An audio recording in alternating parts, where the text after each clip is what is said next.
saku, gribēju pabrīnāt, ja jūs nevēlaties klausīties kādas 6 minūtes, kā Alis stāsta, cik briesmīgas ir cenas veikalos, tad varat uzreiz izslēgt.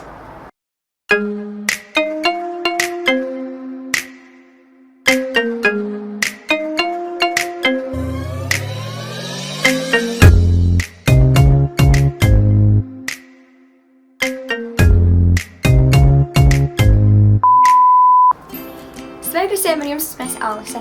Šajā videoklipā es jums vēlos parādīt, ko es nopirku skolai. Tā kā for real ar savu naudu, jo es gribēju tā kā aiziet uz veikaliem un apstīties, cik tiešām tas maksā, jo, kad es eju ar mammu, tad man ir tāds, mamma, vajag šo, uz cenām es neskatos. Šoreiz man nācis grib pastīties uz cenām, un te, nu tas ir.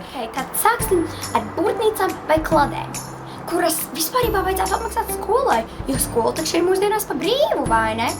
Mācības bērniem ir pa brīvu. Jā, tātad klades, lielās klades. Lūk, ir 2 lielās klades, kuras es nopirku.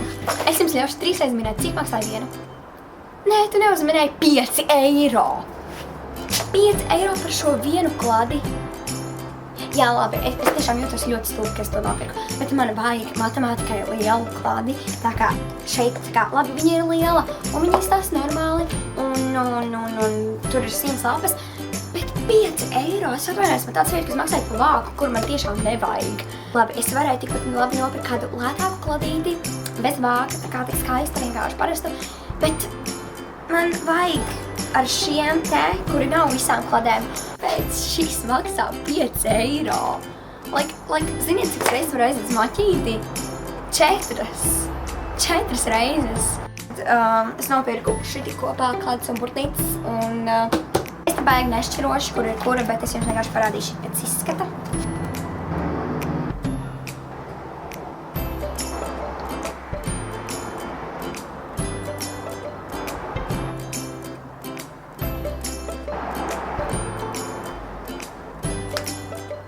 Man tiešām sākas sāpēt rokas.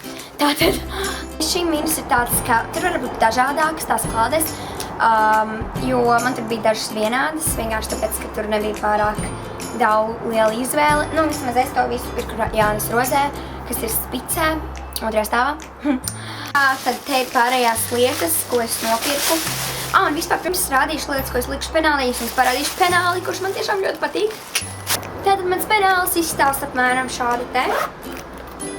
Lakveidīga materiāla, un tas ir pirkts, guess what? Tas ir pirkts, H&M, jā.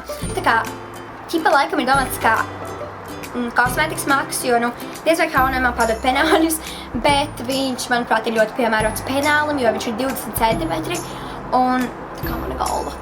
Un tagad, ko es likšu penālī? Es nopirku šos te Giotto Stilnovo zīmoļus. Es nopirku 2 korektorus, jo Alise bez korektora nav Alise. Viens ir melns un viens ir tāds pats balts. Šie bija vislētākie, tāpēc bija par kādiem 2 eiro, kas man liekas ļoti nesaprotami, jo vienkārši, tā kā, šitais ir tā kā normāla lieluma, un tur bija mazāks par 2 eiro, man tāds, what the fuck? Tu tiešām vari nopērkot skolas lietas normālas, vienkārši, tas ir tā kā ēst nedēļu vienkārši. Tu vairs nevar ēst nedēļu, jo tu nopirki skolai lietas, kur skola vispār pa brīvu. Labi, visi beigšu stūdēties. Tālāk es nopirku 2 highlighters, kas ir rozā un dzeltens, jo man mājās ir vēl zaļš, zils un vēl viens dzeltens, un vēl viens rozā. Bet es gribēju vienkārši viņus tā kā mājās, tie, kas man mājās lietošu, kad es strādāju mājās, un šos lietošu skolā. Tad es nopirku vienkārši parastu lineālu, kas laikam ir viena no lētākajām lietām, ko šeit nopirku, kas maksā 54 centi. Nē, laikam tā nav lētākais, tik otrais tur vēl viena lieta. Gaidiet to. Runāsim ar pilnīgi vajadzīgiem, tā ka nevar bez tiem iztikt.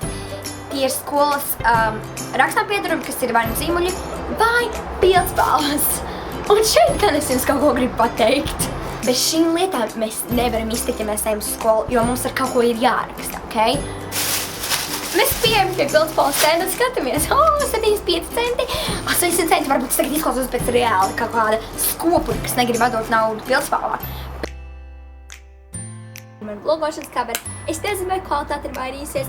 Cerēsim, ka ne, un turpinām. Tā kā es vispār paliku? Jā, pierakstām pieteikumiem. Vienīgā lētākā pildspalva, ko es tur redzēju, bija par 9 centiem, un nozīmē, kurš tos visus nopirkējies.